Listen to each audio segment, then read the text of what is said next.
relations. We spotlight and help raise awareness and solicit donations of funds at time for that cause.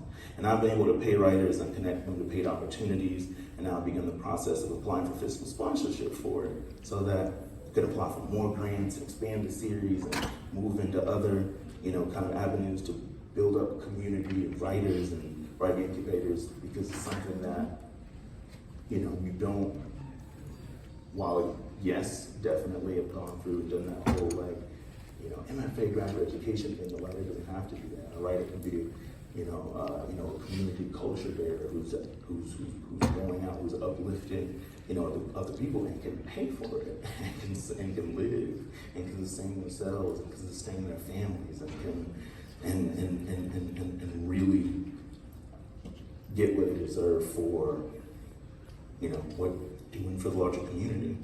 But as it's something that it's affecting me even outside of that. I've been able to afford having my son live with me full time. I've traveled here with family.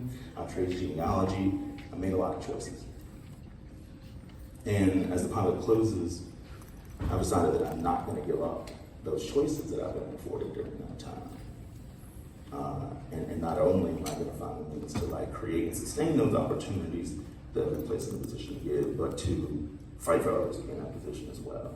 And that's really, it's like, the pilot, it really became an activation. Because this is something that, it's one thing to read about, something. It's one thing to believe, this could be, I intellectually believe in this.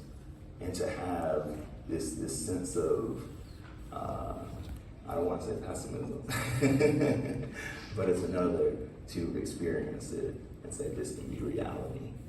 And so something I tell my writing students all the time is that I don't know where we begin, but I know that we end on the earth as the stories that others tell about us.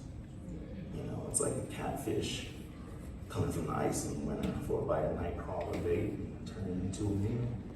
The stories that I want to leave behind are the stories of a successful revolution. So let's do it.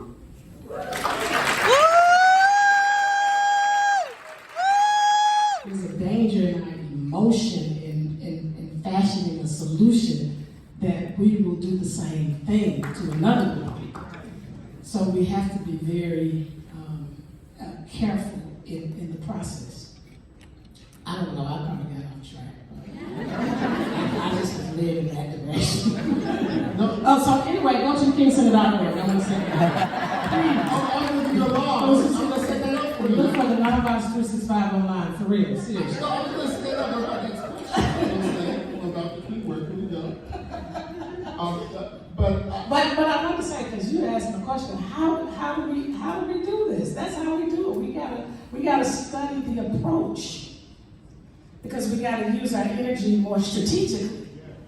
And sometimes, unfortunately, as much as we have people who are advocates for social change in so many different arenas, and I'm proud of my father, because not only was he looking at the physical devastation of what he felt was an unjust war, but also the economic devastation, in particular at that time for Black citizens. And so he felt like we have got to figure out a way to address this. And of course, he was a scholar, did a lot of reading, and he knew about all of the discussions around guaranteed income. It wasn't anything that he, came up with himself, because it was widely being discussed by the likes of the one that he referred to mostly is John Kenneth Galbraith.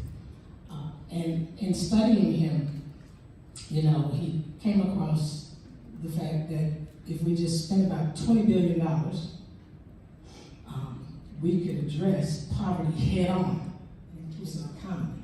Because what good is it to be able to have businesses that are just confined in the Black community as a Black person, when you want to be able to do business anywhere as a Black business, and receive patronage from all communities. And so he understood about addressing that, and then turned his attention economically to the north and started looking at Chicago as we know. Oppenheimer was then my grandfather built their next home after my mother had graduated from the Lincoln School